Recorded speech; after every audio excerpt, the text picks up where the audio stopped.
for pace? I think you can see it. Copy. I don't need to let you know.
We stick with the plan, no attack for now.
Every time Hamilton goes off, please report it. I mean, he's going off every lap everywhere. I'm not going to talk the whole time.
This car's slow, mate. Okay, copy.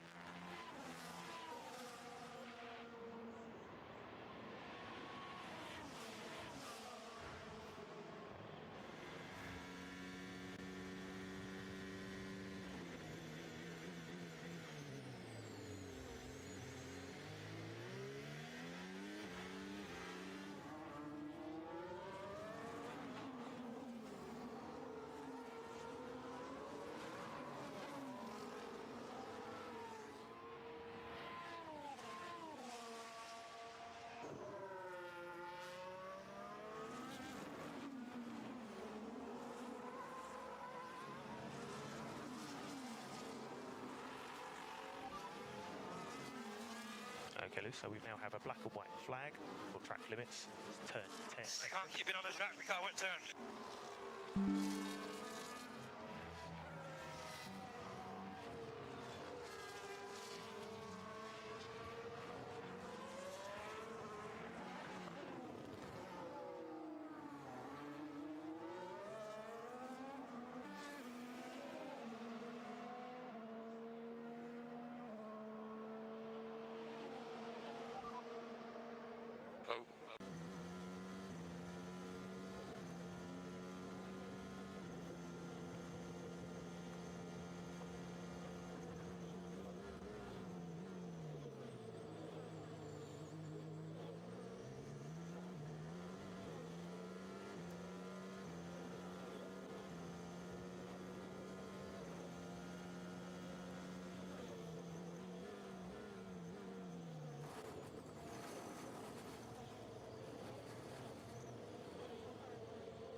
third time. We're on it.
Let me know for please. I think you can see it. Copy. I don't need to let you know.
You stick with the plan, no attack for now.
Every time Hamilton goes off, please report it.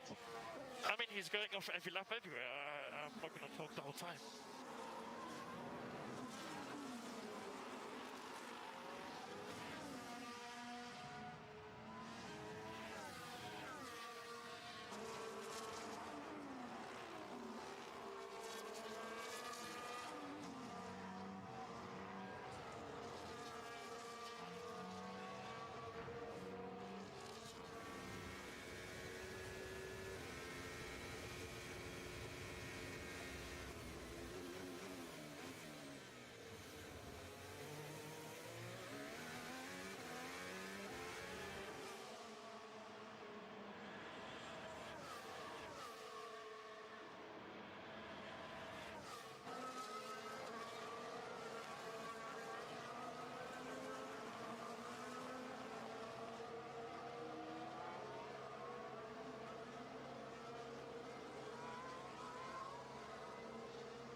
This car's slow, mate. Okay, copy.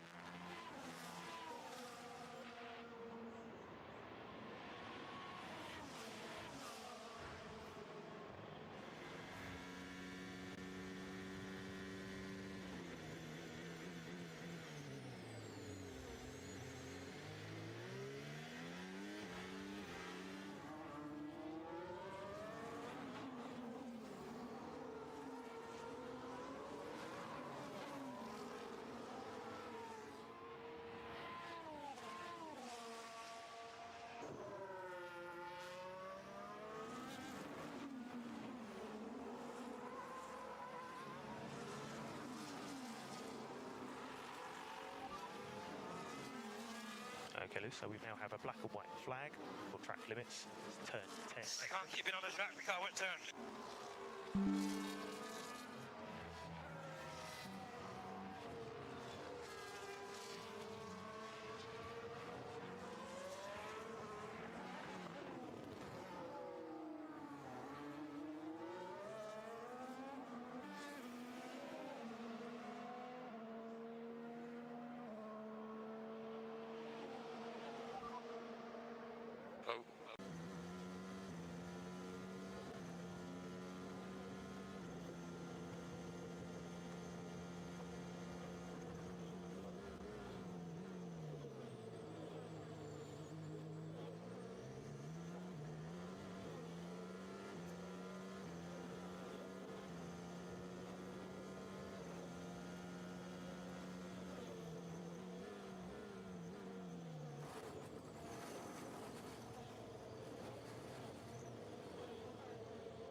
third time.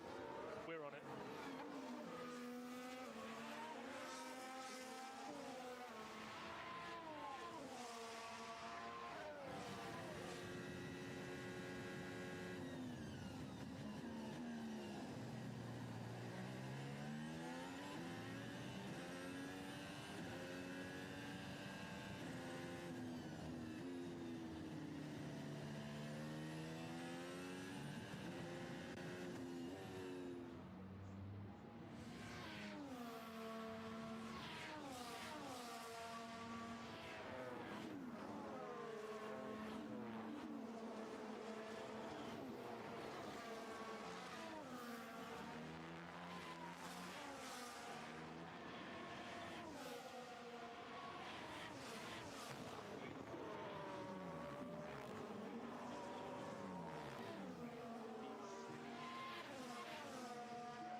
Let me know for place. I think you can see it. Copy. I don't need to let you know.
You stick with the plan, no attack for now.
Every time Hamilton goes off, please report it.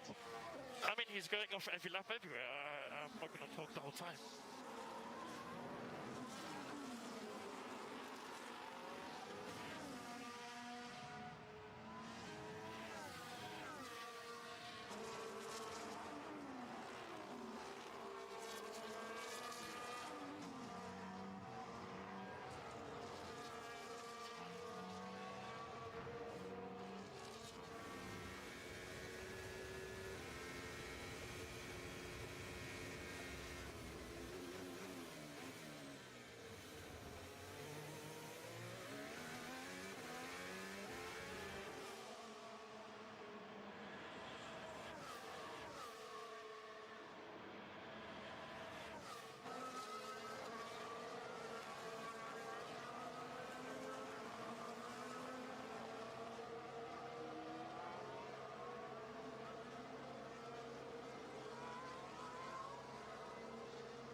slow, mate.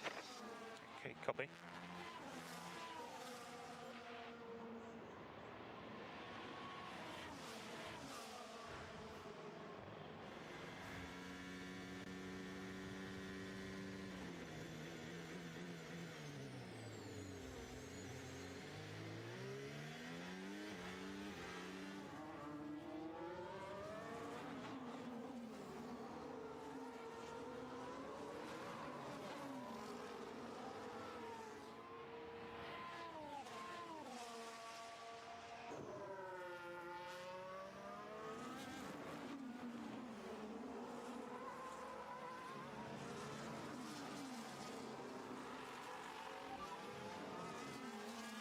Okay, so we now have a black and white flag for track limits. Turn 10. I can't keep it on the track, the car won't turn.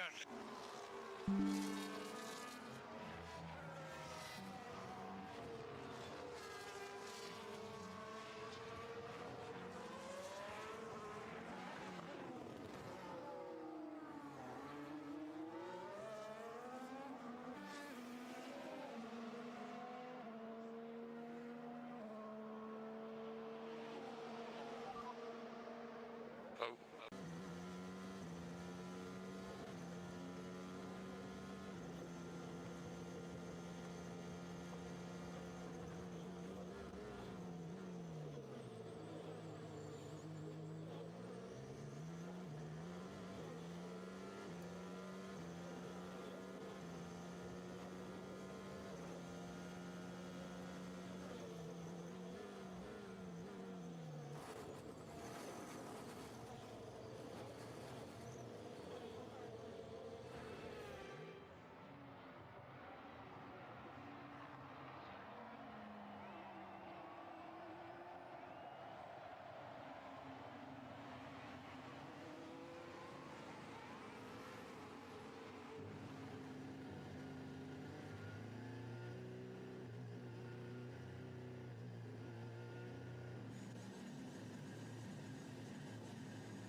know for place.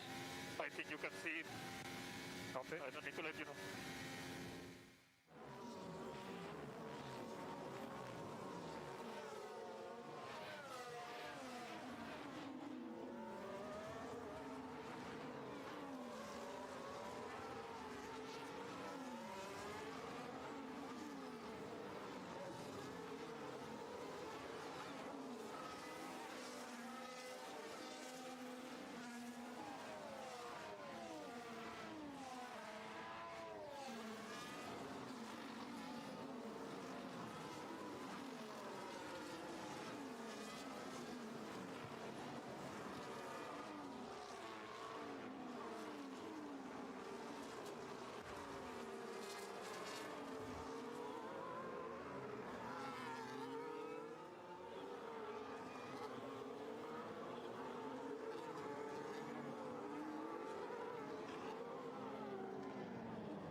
You stick with the plan, no attack for now.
Every time Hamilton goes off, please report it. I mean, he's going off every lap everywhere. I'm not going to talk the whole time.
It's kind of slow, mate. Okay, copy.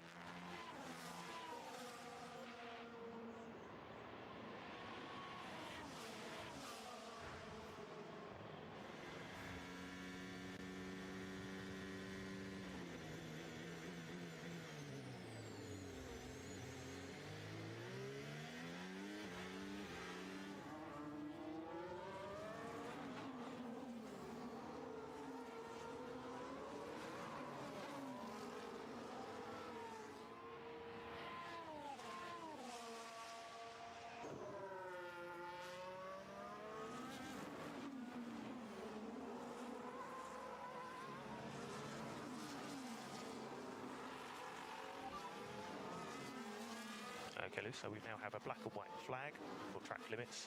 Turn 10. I can't keep it on the track, the car won't turn.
his third time.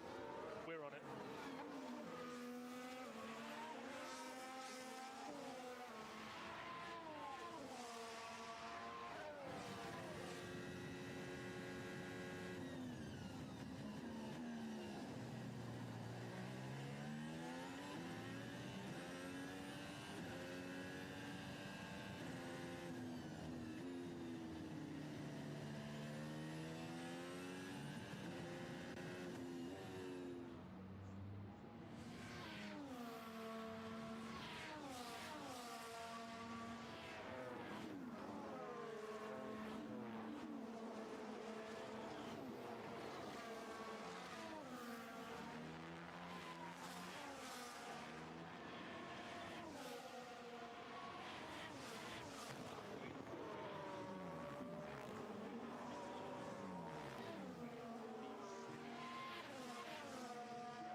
Let me know for place. I think you can see it. Copy. I don't need to let you know.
You stick with the plan, no attack for now.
Every time Hamilton goes off, please report it.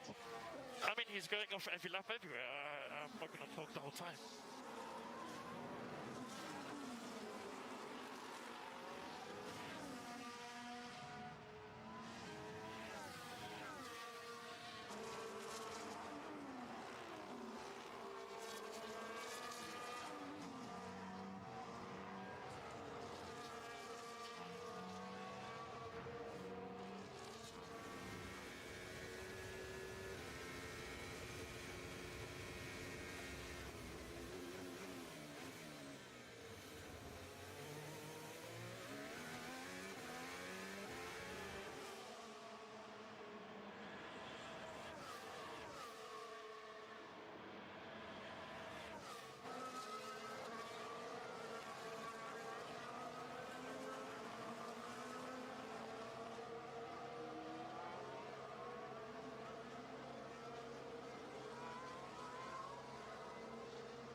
This car's slow, mate.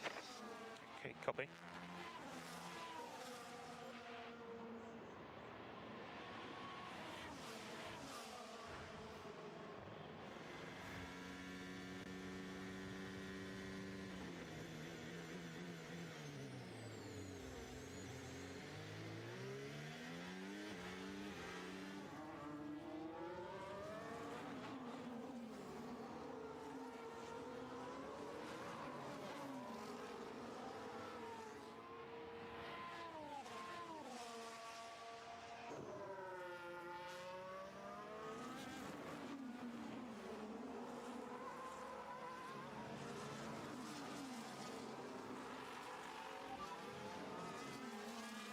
Okay, so we now have a black and white flag for track limits. Turn 10. I can't keep it on the track, the car won't turn.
tout compris avant de prendre cette année une place encore plus symbolique au Grand de Rolex qui essaie de son rôle du grand maître officiel fin 2024. Le circuit urbain de l'Anticarlie est en choix, mais en 1929, grâce au visionnaire Anthony Doggett, dont le dernier virage porte son nom aujourd'hui, il a vu s'écrire certaines des plus grandes pages de l'histoire des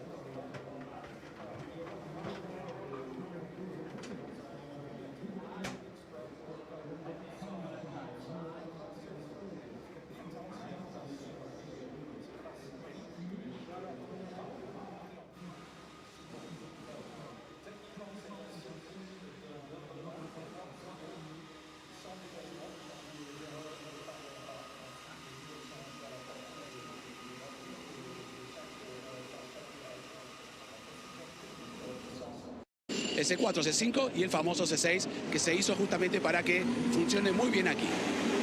Bien, Juan, mientras tanto la cámara de la transmisión internacional pasó por Verstappen, ahora está con Oscar Piastri. Son los que más han ganado este año, ¿no? Piastri ganó 4 carreras, Verstappen 2 y Norris 1, la primera nada más.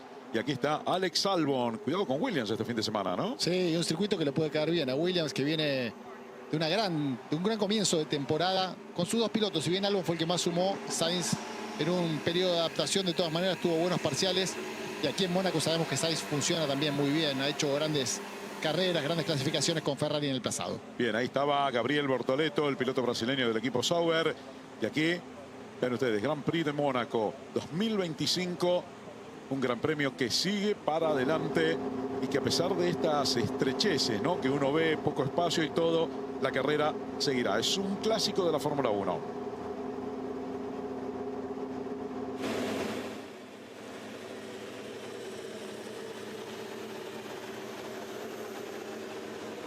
Como ustedes imaginarán, no hay pilotos de reserva que vayan a hacer prácticas aquí en la práctica libre número 1, porque ya saben, acá en este circuito no se puede arriesgar. Quiero saludarlo también a Albert Fábrega. Albert, bienvenido a la transmisión. ¿Cómo estás? ¿Qué tal, Fernando, Cochito, Juan? ¿Qué tal? ¿Cómo están todos en una emocionante y clave primera sesión de entrenamientos aquí en Mónaco? Cualquier minuto en pista son puntos de confianza para el piloto, información imprescindible para el equipo, y por eso vemos ya los coches estando en cola en un circuito que va a evolucionar mucho, que va a tener mucha más velocidad a medida que avance el fin de semana en los pilotos, pero también en el asfalto. Bien, Albert, se viene ya la práctica, están saliendo los autos. Salió Berman, ahí salía también Liam Lawson, con el Racing Bulls. Aquí sale Isaac Hadjar, su compañero. Se habían ido ya para la pista Berman, Ocon, los pilotos del equipo Haas. Después también Nico Hülkenberg. Ahora se va Lando Norris allí para la pista. Lando un candidato, porque hablamos mucho, Cochito, de Piastri y de Verstappen, pero en cualquier momento Lando con su talento puede ganar. Sí, sin ninguna duda. Lando con este McLaren, que sabemos que funciona muy bien también en curvas lentas, y este es un circuito 100% lento, trabado, puede llegar a tener un gran fin de semana. Tiene que acomodar el día sábado, ¿no? Algo que se lo viene complicando bastante en este 2025, y acá sabemos que el sábado va a ser clave, pero vamos a ver.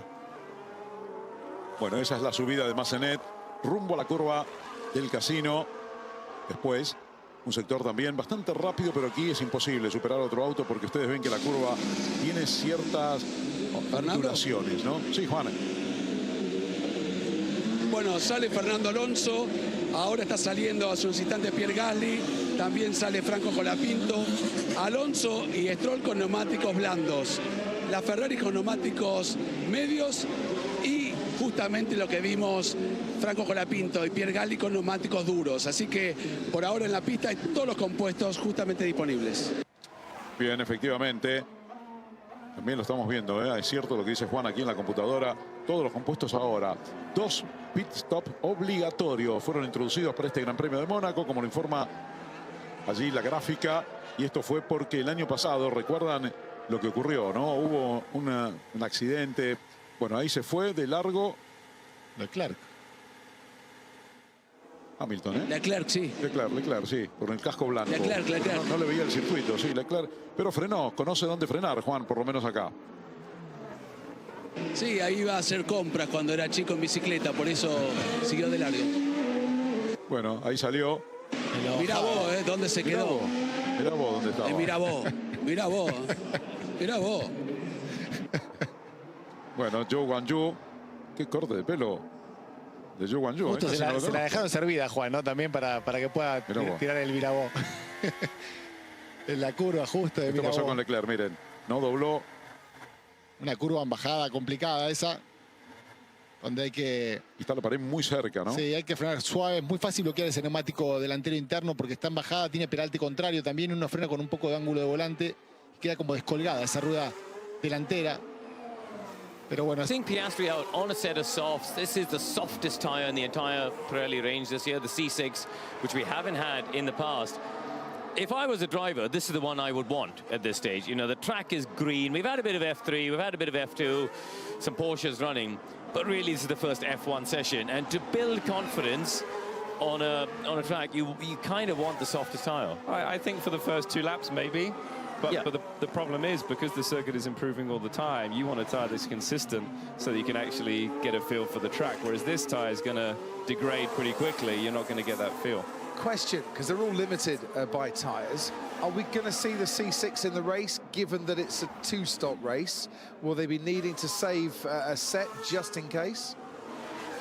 I think this is a fascinating race, right? Because, you know, we're expecting some people to only do 1 lap on a set of tyres. There might just be 1 lap at the end of the race. It might just be 1 lap at the beginning of the race to try and...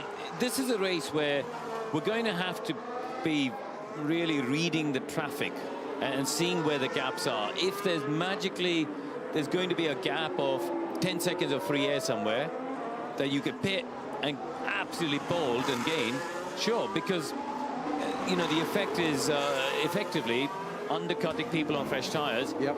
It'll also have a sub-effect, if I can call it that, of the leaders being forced to go quicker than they did last year. I mean, last year, let's be honest, they were dawdling. There were sometimes they were doing F2 pace. Yeah, it's about 5 seconds a lap slower, wasn't it?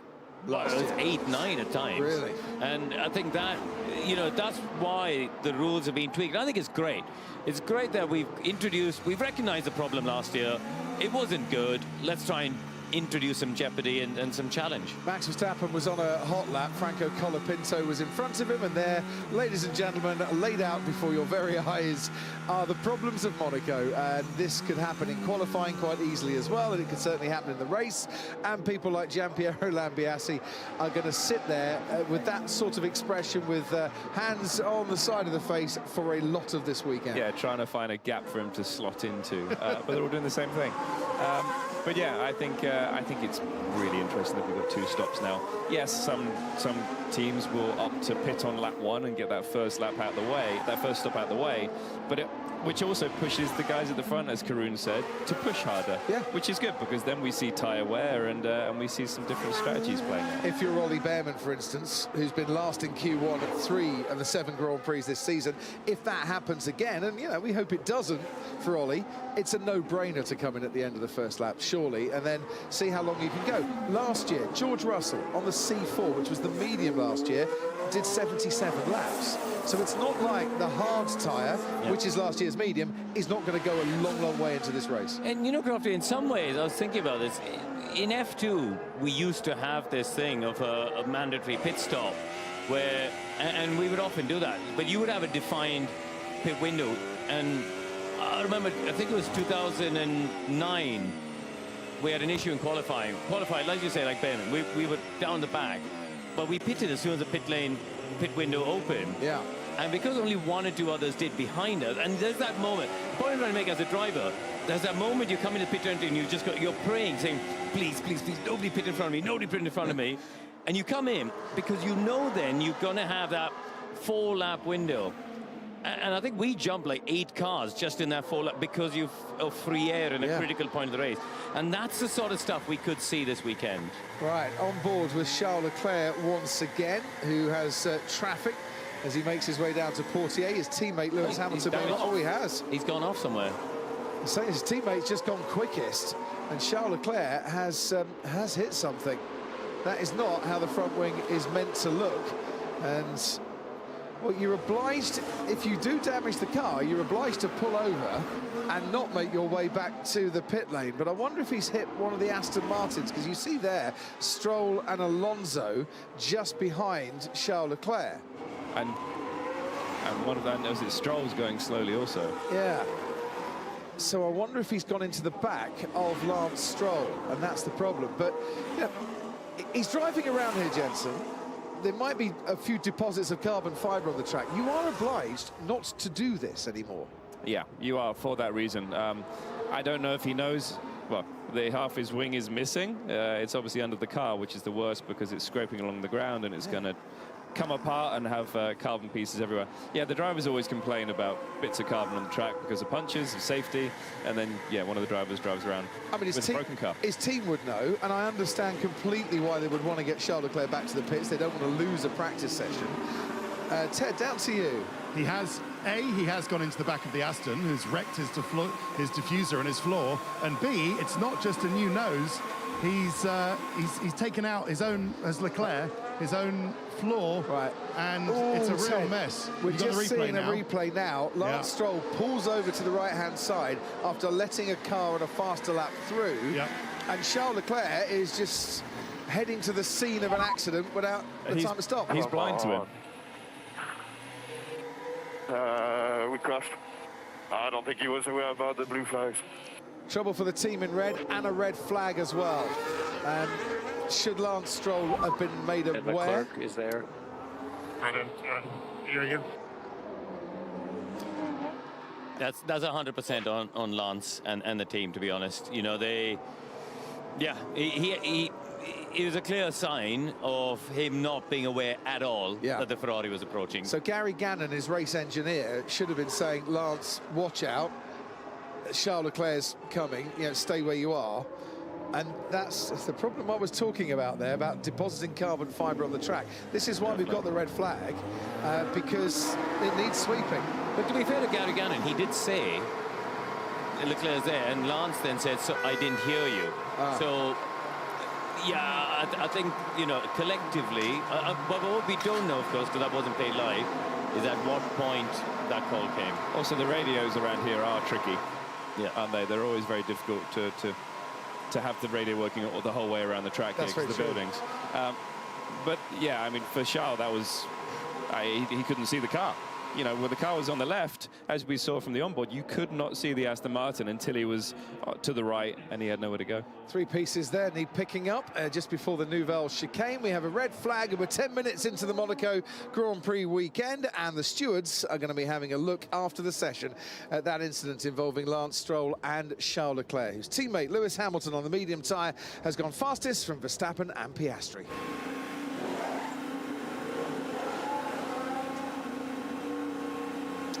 And looking here, Jensen, it's not just the front wing. There might be a bit of damage to the T-tray as well, the front bib. And that's what the Ferrari mechanics are looking at currently. He went in hard. Yeah. That was a hard impact. You don't realize until, it's like on the road, isn't it? You don't realize how quickly you're going till there's an accident. That is the slowest corner of the Formula One calendar. And yet there's a pretty significant amount of damage done. Well, that hairpin, we'll call it the Lowe's hairpin because I still do. It's a 30-mile-an-hour first gear corner. But he was going a lot faster than that because he hadn't hit the brakes yet. It just hit the brakes just before he hit Lance. So, no, the speed is probably pretty high. It'd be good to know what speed he was actually going at, but I guess it's up at 130, 140?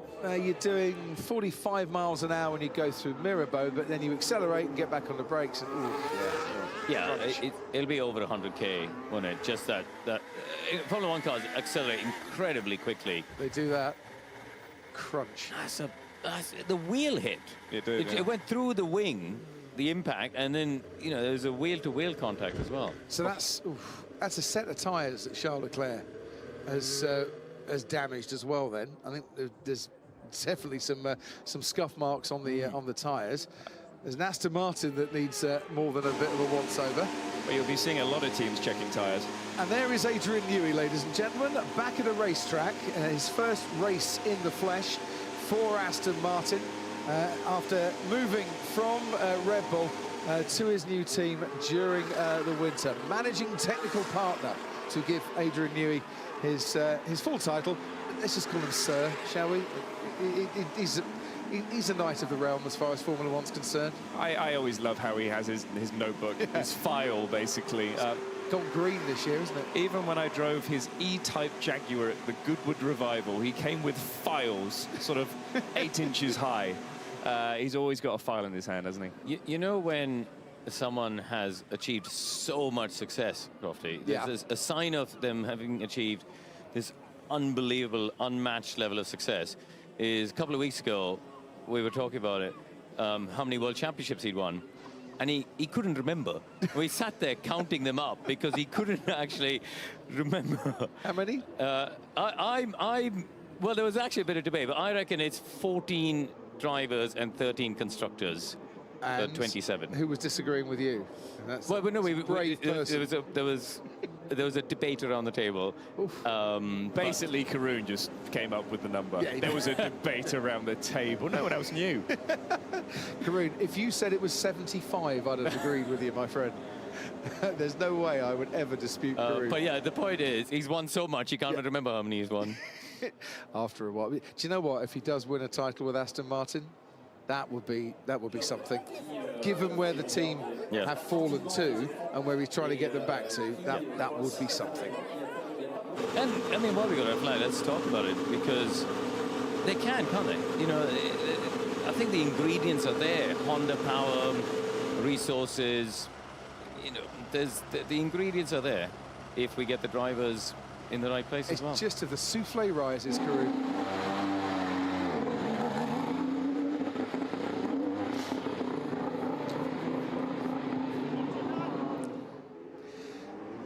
So it's time to get going once again. Green light has just come on at the end of the pit lane, and after a brief resumption for a red flag, we are back running once more. I've just seen Lance Stroll. Our commentary box is right opposite the pit lane, which is really handy.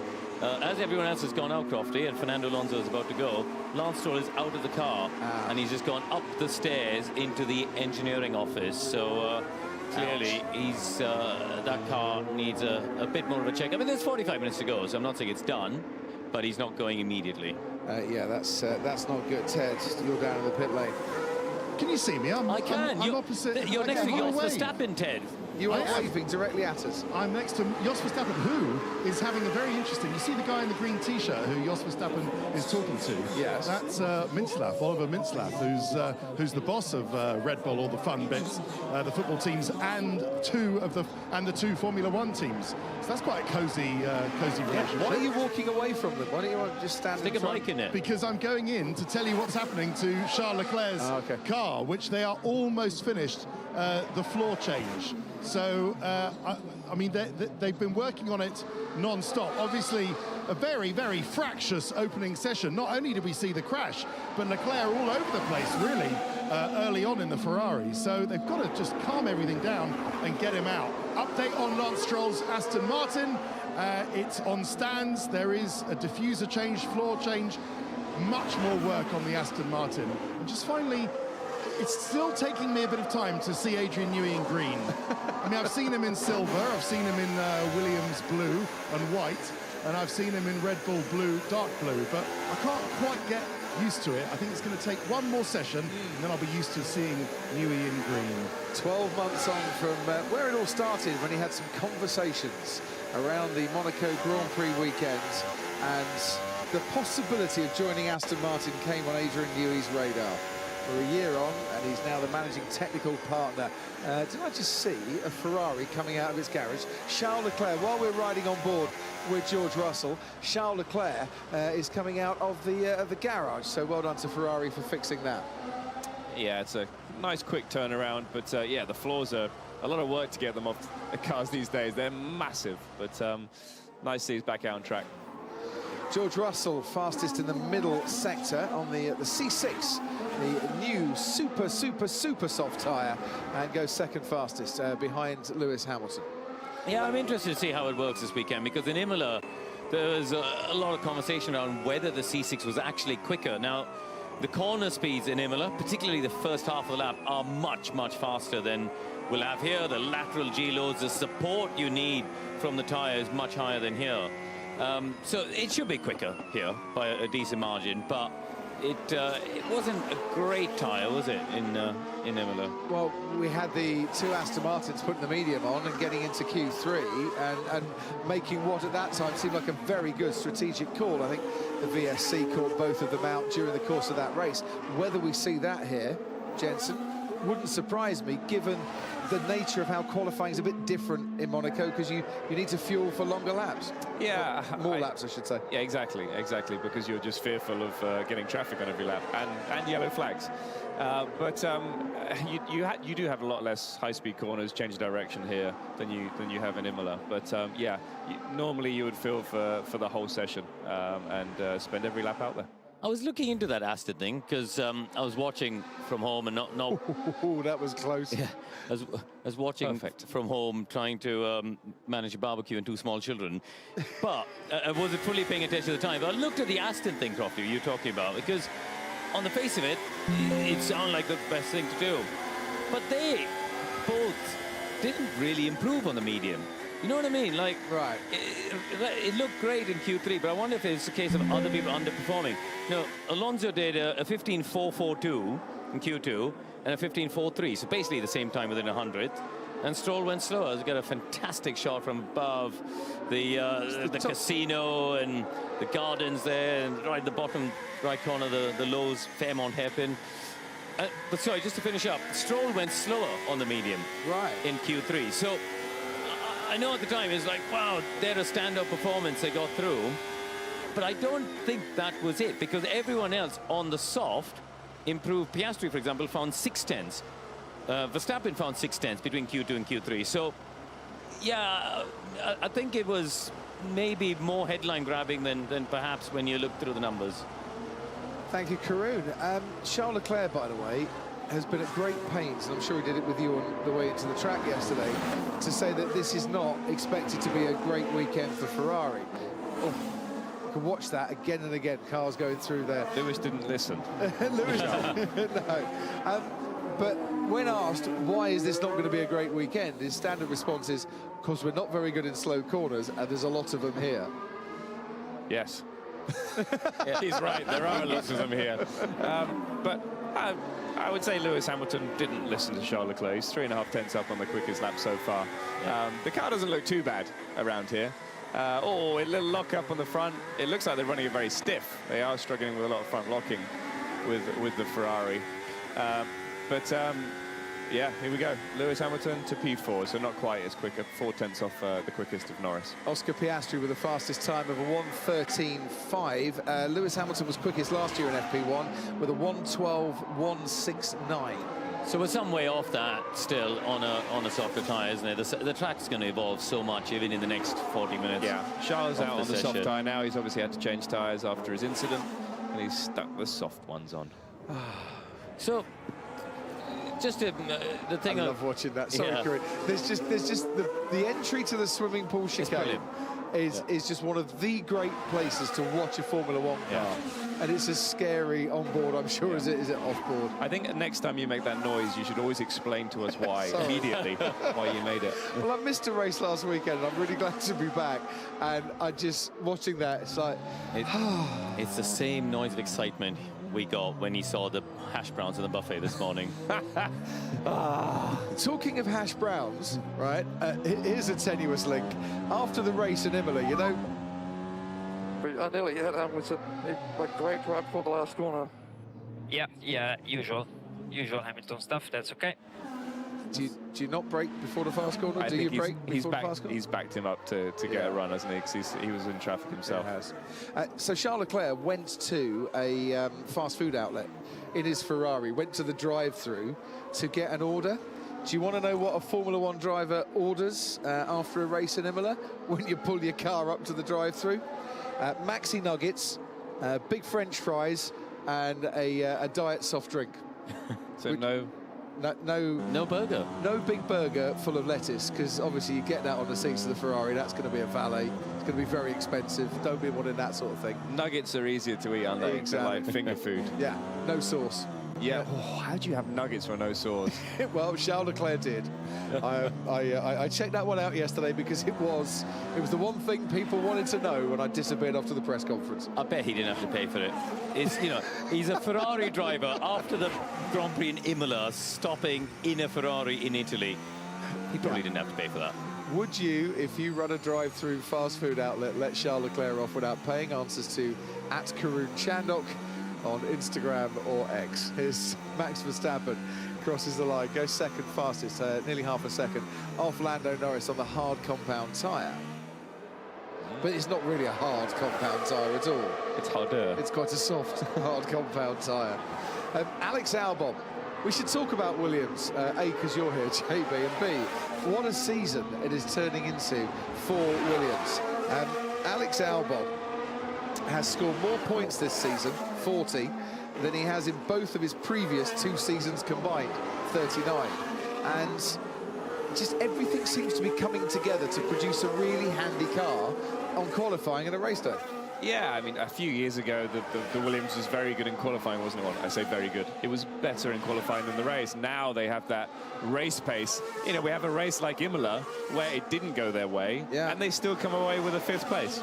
And James Vowles, team principal, still not happy with that. Good afternoon, James Vowles. How are you? Yeah, I'm okay with it. It still feels good. Just I know there's more in it. How much more is in there, and why is there more in there this year? What have you done to this car? It's never one thing. It's hundreds and hundreds of small details that are just starting to come together. But it's fundamentally just a more balanced package, an aero package that's more forgiving, producing load in the right places. Hi, James. It's Jensen. Hi, Jensen. So, yeah, been a fantastic year and a great to see the progress from 2024. But have you had any moments in time to actually relax and enjoy it, or is it just the pressure just keeps building because, you know, a P5 is the norm now? No, the answer is, I mean, what I love about our sport is it doesn't really give you any breaks until August and until December. But I enjoy that bit of it. I enjoy being pushed forward every single day of the year. No breaks yet, no comfort yet. And as you know, that doesn't really stop until even when you're winning, you want to win more. So it doesn't really ever stop. James, can we just talk a little bit about Alex so far this year? Crofty was just saying, you know, he's scored a tremendous haul of points already so far this season. I thought his drive in Imola was superb. It was a complicated race, strategically, a lot going on. But he was always there. It felt like the car was competitive, but Alex, I felt, in particular, was driving really well in Imola. Did you see that from the inside? Has he raised his game with Carlos coming in as an established race winner alongside?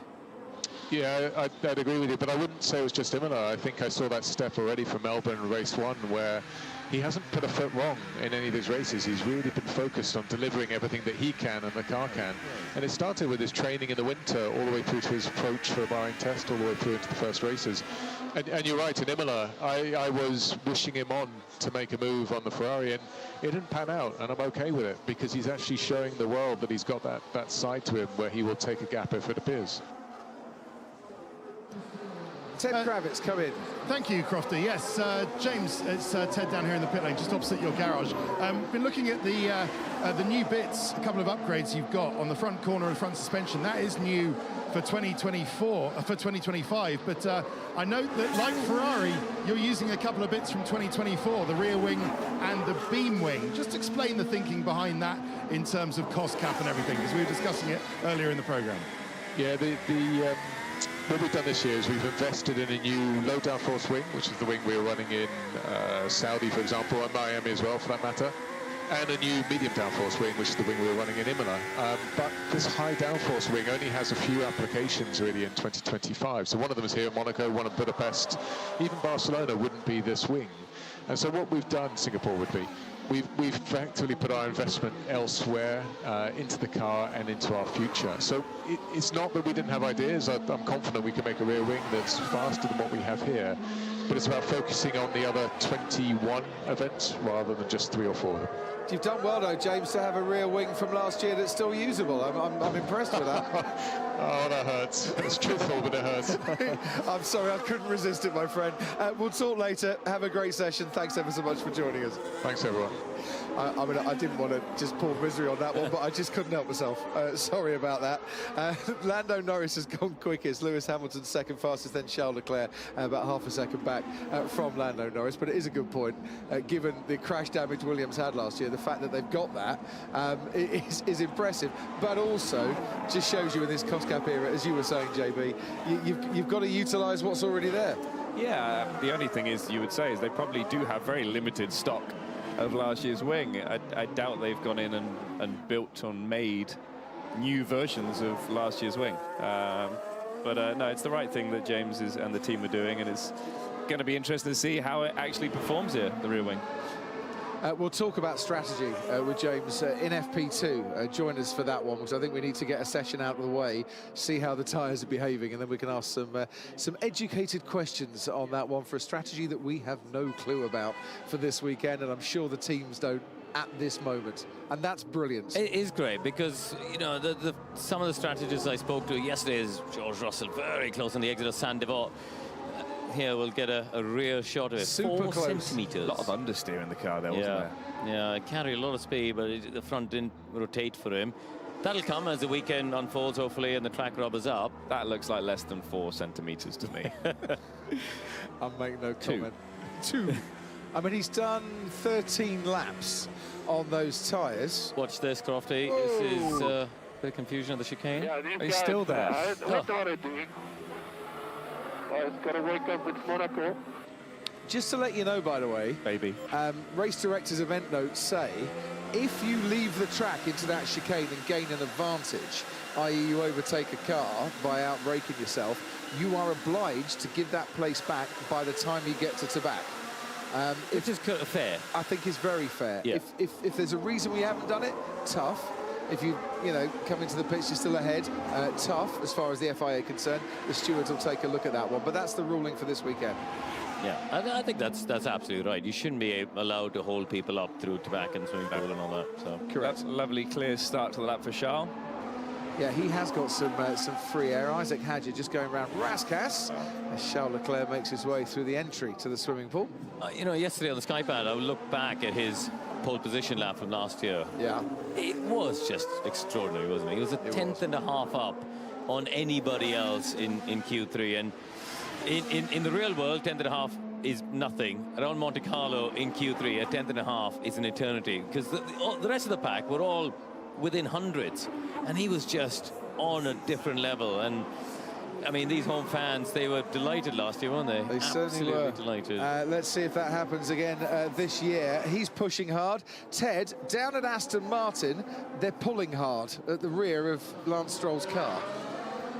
They are, but just to mark your card, that's session over for Lance Stroll. So there's too much to change. Not only team radio. I smell brakes in here really bad. Okay.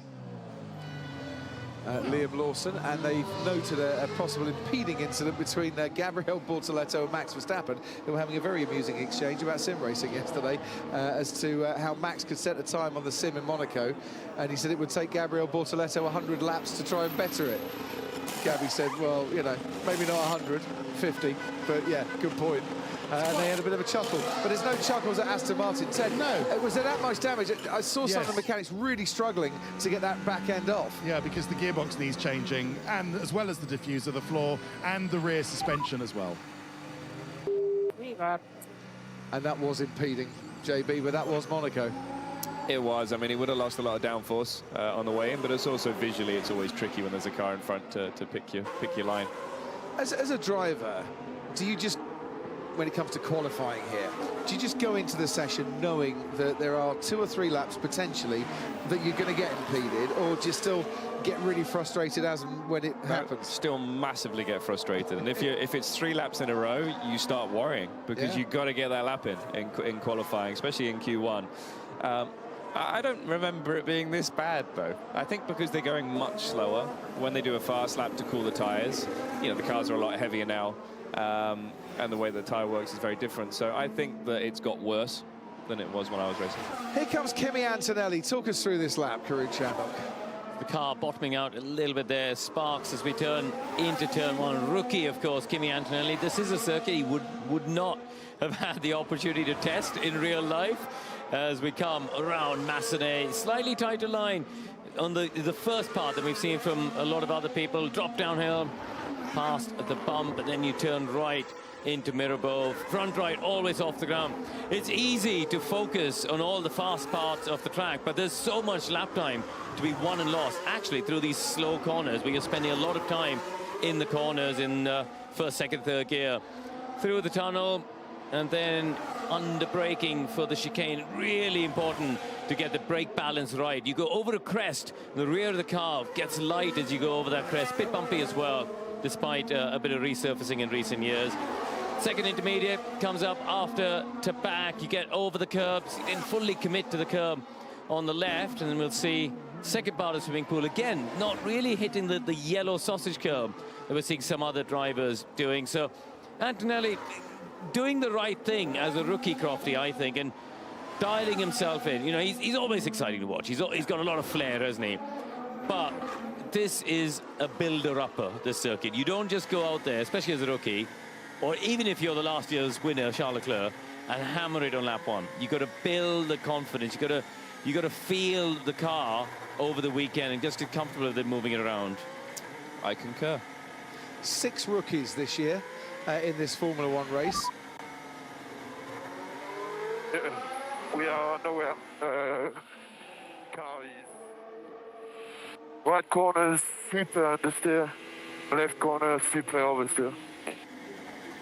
Is that like a weird setup issue or something? Or from the incident? Or a problem, yeah. Possibly. It's very odd to have a split left to right. Yes. Or is it to do with the mechanical grip as well? He's done 11 laps on these tyres so far. It's the C6. Yeah, but is he starting to lose the mechanical grip? Yeah, but the tyres don't know whether you're going left or right, so they should do the same both ways. So, my point... Ooh. Williams. Carlos Sainz into the chapel area down at Sandoval. Good reversing skills. Yeah. It's gone for a morning blessing. Yeah. That's another thing that you don't normally do as a racing driver in an F1 car is use reverse. So they will actually test that. But you've got to be so careful because it's very easy to damage the gear. I was going to say 6 rookies in this race, all of whom have driven here in F2 in the support categories. But an F1 car is a completely different thing. So if you're one of the more experienced drivers, say like Carlos Sainz, does that kind of prey on your mind a little bit? There's a lot of inexperienced drivers out there as he locks up and does the experience thing of not taking too much out the tyres. That's quite a big that was lock-up, a isn't big it? lock-up, yeah. No, you're not really thinking about what other people are doing out there. You're just trying to find your feet yourself and build up to it around here. You know that when qualifying comes, that it's a different track to right now. There's so much more grip. You can push that car harder. You've got to take more risks. And that's where the lap time is. But I think things like we saw with Gasly earlier with Behrman, and I think it was Hadjar, wasn't it? That stuff around the traffic is perhaps where the rookies still need to really get into the groove here a bit more, right? Of, okay, this is the right place to move out of the way. This is the gap, the closing speed. Those are the things that they really have to learn. I mean, they're all very, very talented drivers. They can all drive around and do a quick lap. But I think in terms of what other people are thinking about Crofty, maybe it's that sort of stuff. That was a big lap by Charles, wasn't it? It certainly was. A 1:11.9 for a car that's nowhere, and he's on 3/10 faster than Lando Norris. By the way, stewards have decided that impeding incident. Gabriel Bortoleto holding up Max Verstappen. No further investigation needed on that. There is the Charles Leclerc Lance Stroll incident to be investigated after the session. And only 14th fastest for Kimi Antonelli. So bit by bit he's building up, but only moving up a couple of spots as Lewis Hamilton crosses the line and goes 3rd fastest. You know who's once again being consistently impressive as a rookie is Isaac Hadjar, top rookie in this session. And he's on a hard. Yeah, and we've been seeing it since Melbourne, haven't we? He's been really, really impressive as a rookie coming in. Funny you should say that about Isaac Hadjar. So he's 9th in Imola, 3rd points finish in the last 6 Grand Prix. After not making the official start in Australia, he's been very, very steady indeed. And 4 times in 7 races this year, he's been Red Bull's top driver behind Max Verstappen. Wow. So you take the 4 Red Bull drivers in this, He's been number 2 to Max. So there goes Lando Norris into the chapel area.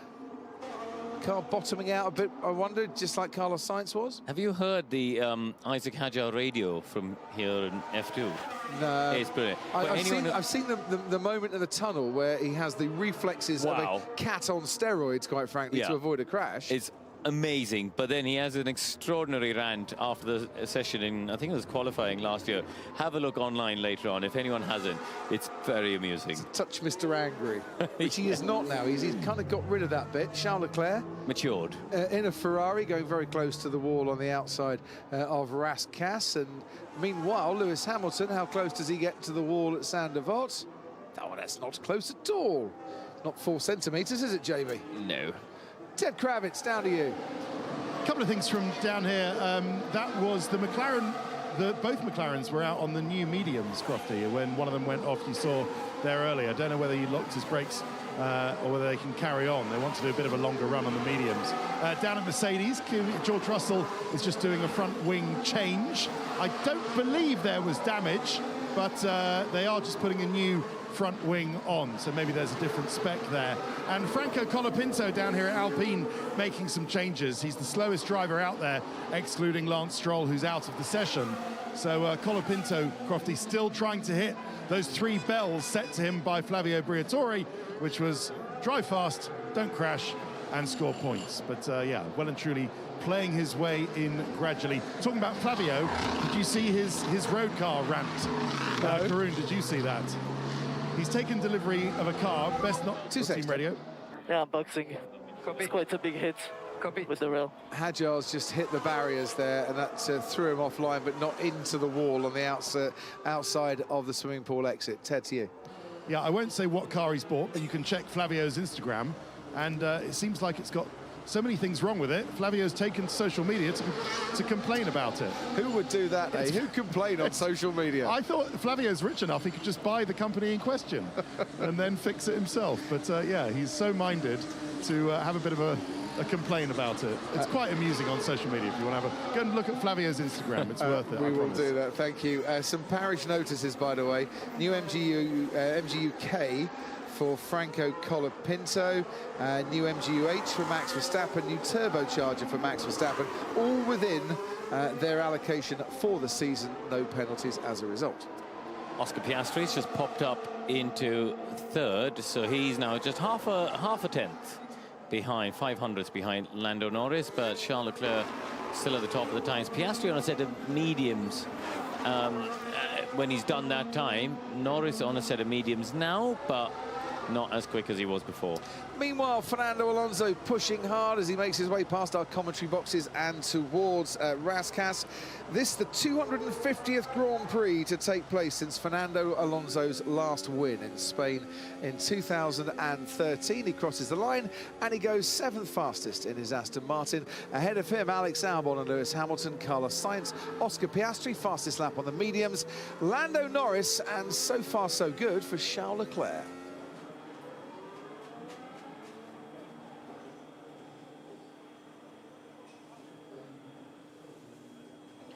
Now look at that concentration on the face of Adrian Newey there, getting an unexpected glimpse under the bonnet, as it were, of Lance Stroll's Aston Martin while the mechanics fix it. Yeah, other teams be aware. It's like you can see you can hear the cogs of his brain turning. He did an interview, didn't he, that Aston Martin put out, where he said that I felt that the 2026 regulations were a bit restrictive, but then the harder you look at them, the more things you find. Ooh. Well, yeah, he said the same about 2022, didn't he? He absolutely. I remember through 21, he kept slamming the 22 restrictions as being regulations as being too restrictive, and there's not enough room for creativity. And then all of a sudden Red Bull are flying and he's going, oh, actually, we can make a car that looks completely different to everyone else. He had a little bit more time, though, didn't he? You mean in the run-up to the legs? Yes. Yeah, this is a bit more limited, isn't it? Right, there's a yellow flag out on the track at the moment as Charles Leclerc crosses the line, still fastest of all. And I'm trying to work out who might have stopped. Alex Albon going very slowly through Beau Rivage and onto Massenet. I wonder if he's had a little brush with the barriers. Green. It's gone green now on the outside of Sander Vos. Whatever it was, I can't see any damaged parts on the track. Yeah, I think Liam Lawson was going slowly for a little while as well, but yeah, I don't know. Don't know, don't care. Is what that was the tone of your voice there, wasn't it? If they're carrying on, then yeah, I mean, they're fine, clearly, aren't they? Yeah, it's interesting what Ted was saying there about Colapinto, isn't it? Because on initial reflection of Imola, it wasn't like there was a step up from what Jack Doohan was doing. I mean, Jack, in some ways, it's really harsh on Jack, isn't it? Because he had flashes of speed. I know he had some shunts, but he was a bit unlucky sometimes with timing and yellow flags and stuff. And there were occasions where he matched Pierre Gasly for pace. So it did. Taking commercial considerations aside, it feels harsh on Jack Doohan. I don't see anything other than commercial considerations in that driver decision. I totally agree. I mean, Colapinto was extremely quick when he jumped in the Williams last year. And immediately pulled out some strong results. So I understand if you've got him as a test driver that he's there and he's willing and ready to jump in. But yeah, it's very harsh after a few races. I mean, there should be a ruling that you cannot change your driver during a season. I think it's like you've got a contract, just it's got to run a season. Unless they're injured and can't race or whatever. And just to add to this, average starting position for Jack Doohan this season, 15.5. Average starting position in 9 starts for Williams for Colapinto, 16th. So it is... Wow. These guys were going slow there. That was very calm by Lewis. I mean, the speed difference is so quick, I didn't even know who that was.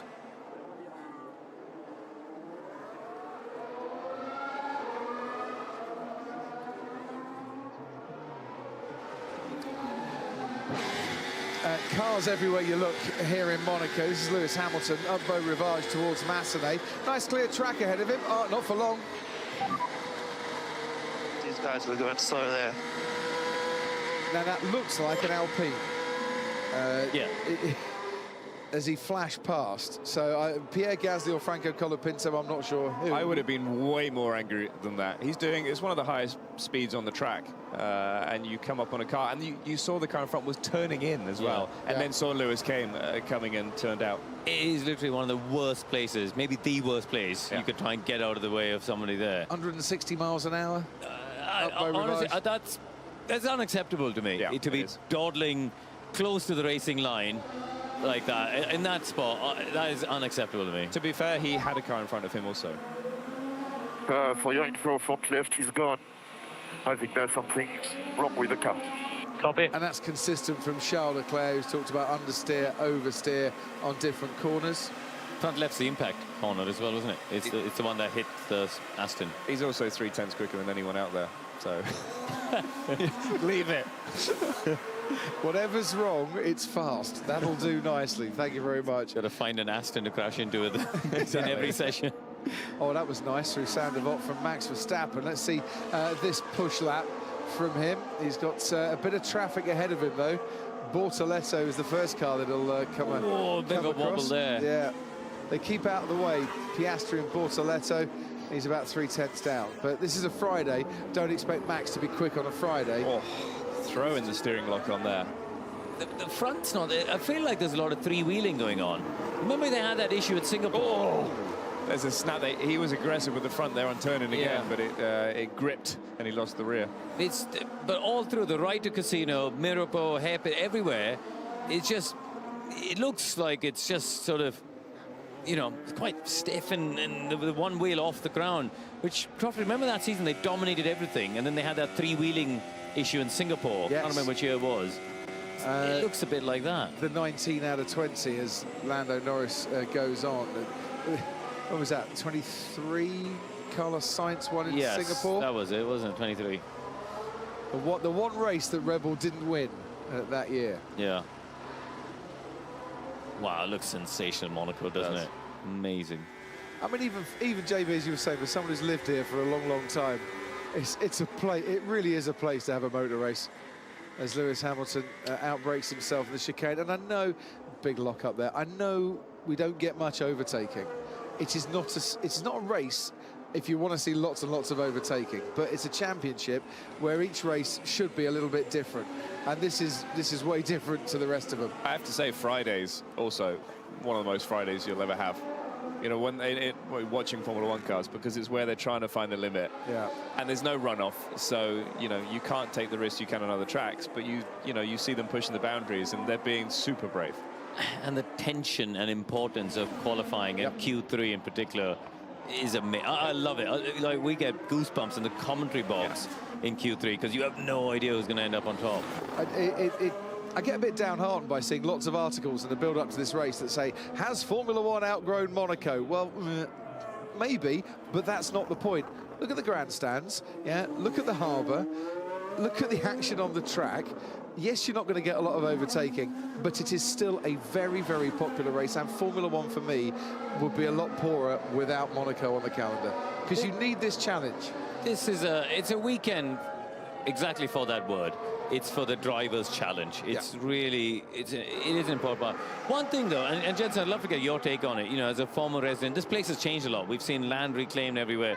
That's the one thing I wonder is, going forward, the size of the cars are gone, the way it's gone, is there an opportunity? And you know me, I'm the purest of the purest F1 fans. I wouldn't be opposed to a loop being added with a slightly wider part of the track to create an overtaking opportunity. I wouldn't be against it. I'm with you. But it's been the same forever. I know. And I mean, you could just say, well, why? Maybe you should change it for overtaking. But I love that it's been pretty much the same layout. I think the 2 pit stop rule is going to help. It's going to help the racing, going to help strategies. But yeah, we've always known that Monaco is about Saturday. It's about these guys pushing the boundaries with the best cars in the world, low fuel, new tires, scraping the barriers in every corner, and that's what we love about it. And it's a very special day. Sunday, still good racing, but yeah, never going to be that exciting. Oscar Piastri down to the chicane. This is one bit they might be able to reprofile. Did he hit the barrier there? He was very, very close to it. Just went in too hot. If you just move that barrier back a little bit, you know, the one that Sergio Perez hit that year in qualifying, if that moved back a bit, could you create a reprofiled chicane that gave you a better chance of overtaking into there? Like the bus stop at Spa used to be, you know, the old one that went left and right. Maybe then to create some sort of overtaking, because remember that you could get 2x2. Remember Montoya Schumacher, they went through, you could go 2x2 through there. Yeah, maybe a more subtle change than that. Well, next year the cars will be a little bit smaller. It's not massive, but they are going to be a little bit smaller, and with the regulation changes to the power units, there'll be more to play with for overtaking. You know, we had the what was it called? Not the DRS. What was the lever that we had? F-duct. Yeah, no, not the F-duct. For you had ERS. ERS, sorry. Yeah, that was awesome because you could play with that to your advantage, and there was more overtaking because of it, I think. Well, Christian Horner's asking for a push to pass, isn't he, for next year, and trying to talk to the teams about that one. And as we're going to lose DRS, do we need that push to pass facility and that extra charge to come in as Russell goes fourth fastest? Yeah, well, I mean, it works in IndyCar. You know, we got the obviously the Indy 500 coming up this weekend, which for everyone on Sky Sports is a super Sunday of motorsport. It's a brilliant Sunday. Where are we watching it? Have you managed to get a feed so we can watch it on the way to the airport? I was going to say normally it's at the airport while we're trying to make sure that the plane waits for the finish, because we've had so many instances where we get on board and start taxiing with 10 laps to go and then don't know who wins. It's very frustrating. Oh, he hit the wall hard. Oh, wow. Mate, traffic. At the bottom, I've just gone completely overcurved, mate. I've not seen a move like that in a red car since the Dukes of Hazzard, quite frankly. That was big. That's a big impact. First on the turn in, and then obviously the sausage curb.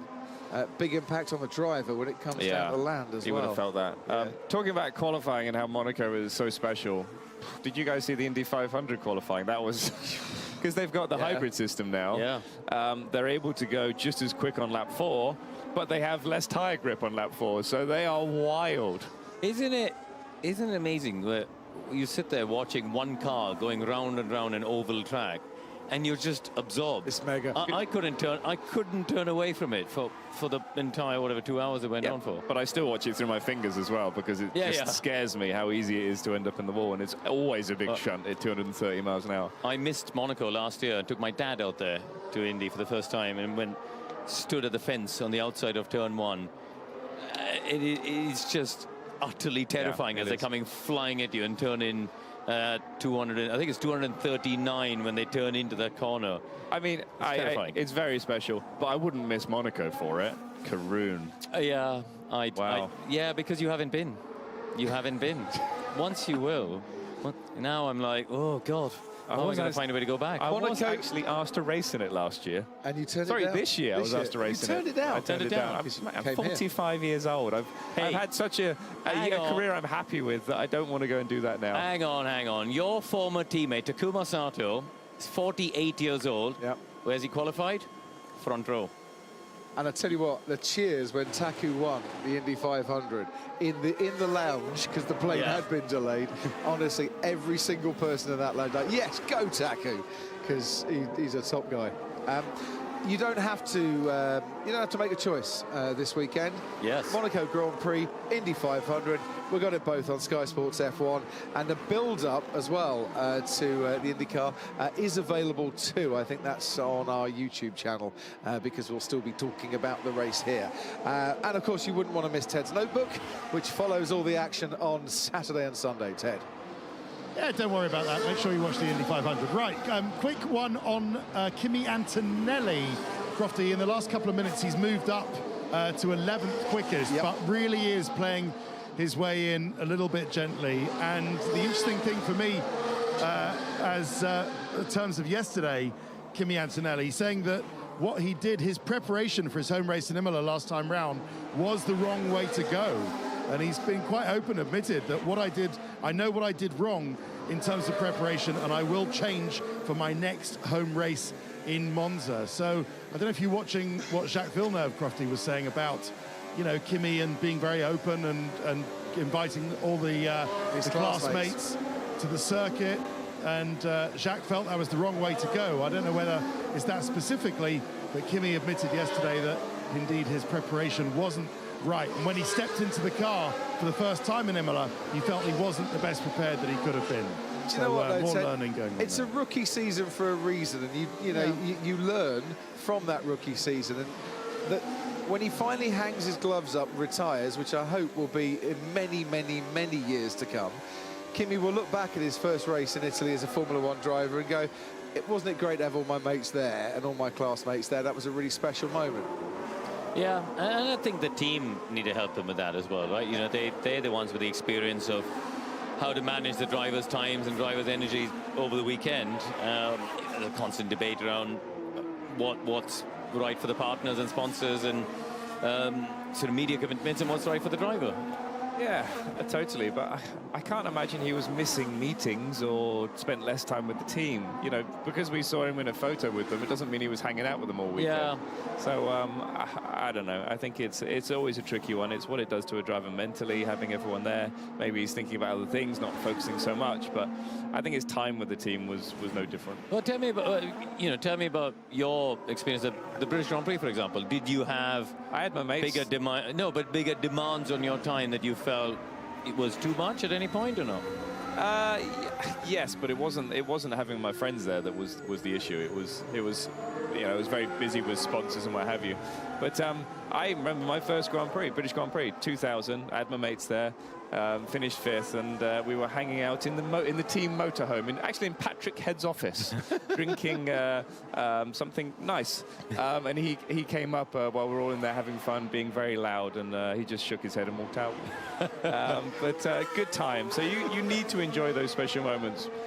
with your friends and your loved ones. Just on the screen, you'll see Oscar Piastri, 33 consecutive point-scoring race weekends. I think that's the third longest streak in F1 history. The other strength is the consistency, not just of point scoring.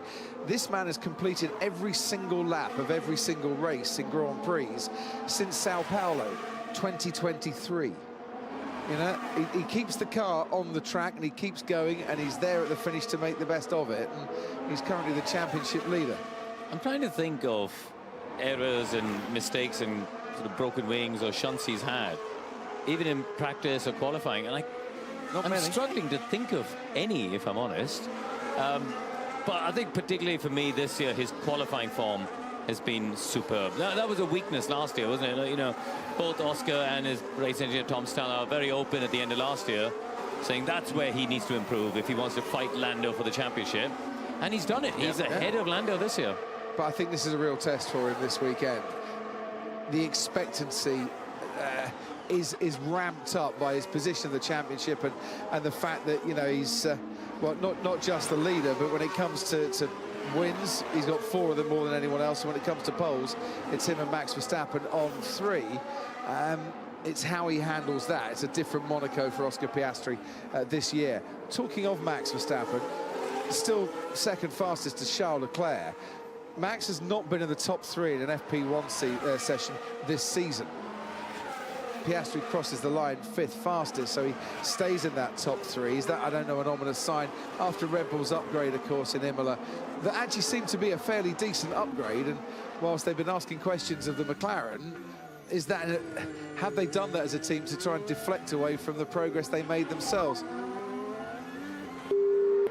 That guy.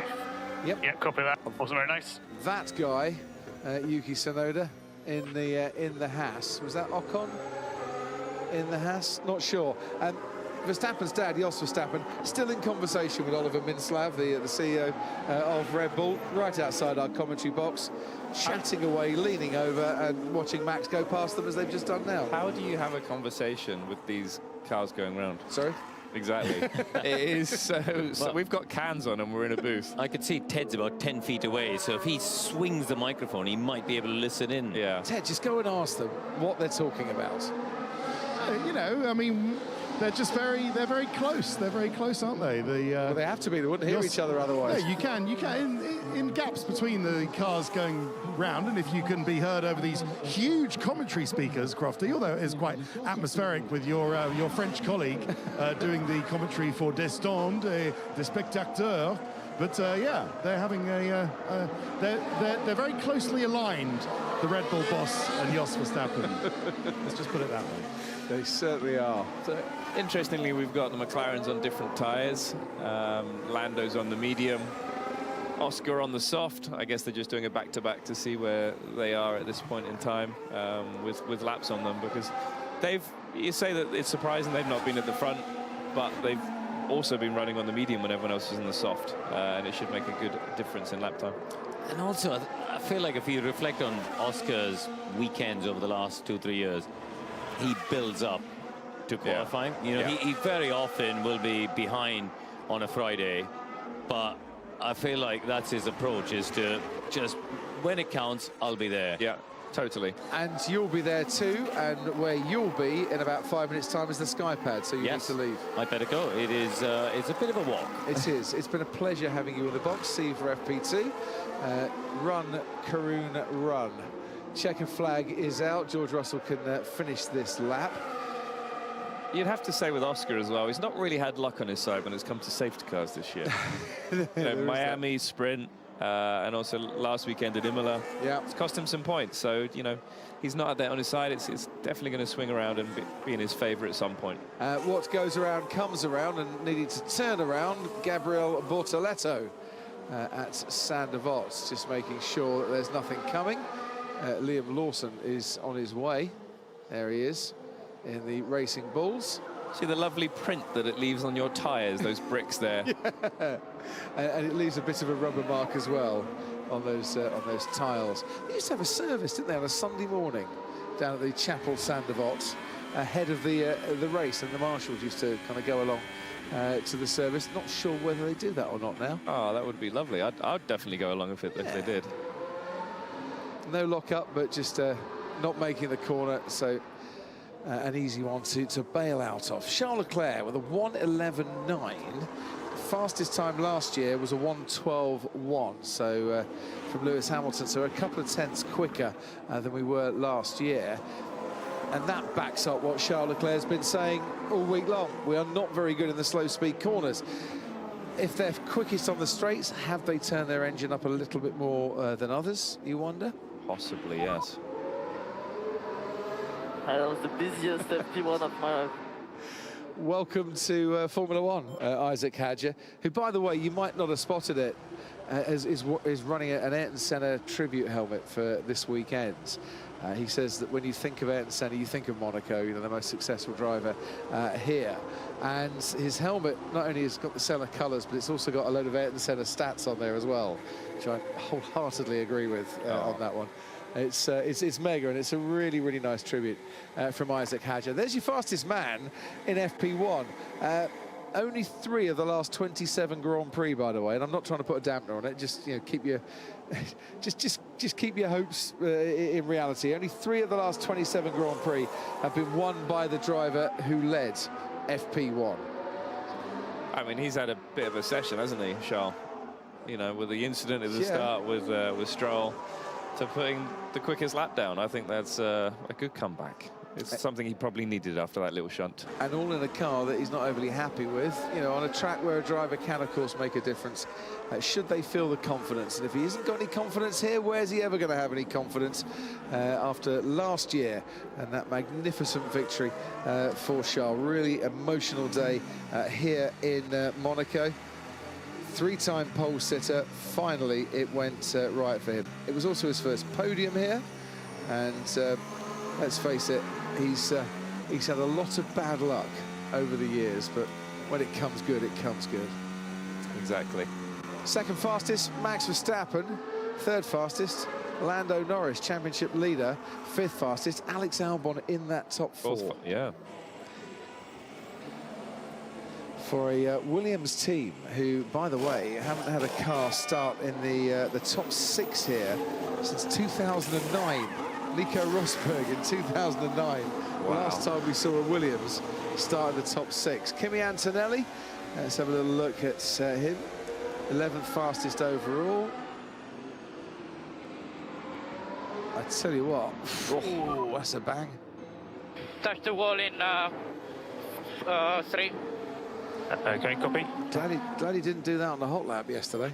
That car looks like it's stiff, doesn't it? It looks like it's hitting the floor all the way up turn 1 to turn 2. I wouldn't mind JB. I was giving him all the right lines through that turn as well. I know, and he got it wrong even after your expertise. He was following it so nicely. You're obviously going much quicker yesterday, so you know. Oh yeah, it felt rapid, I must admit. So the cars back into the pit lane, and that is the sight of Monte Carlo on this Grand Prix Friday. There's barely a boat elsewhere in the Mediterranean. They're all bobbing up and down around here. Cruise liners outside and inside the harbour as well. And we're here for a motor race, and we've had 60 minutes of practice. And for Charles Leclerc, well, it was just one of those sessions where it didn't feel good, but maybe being fastest will make him feel better.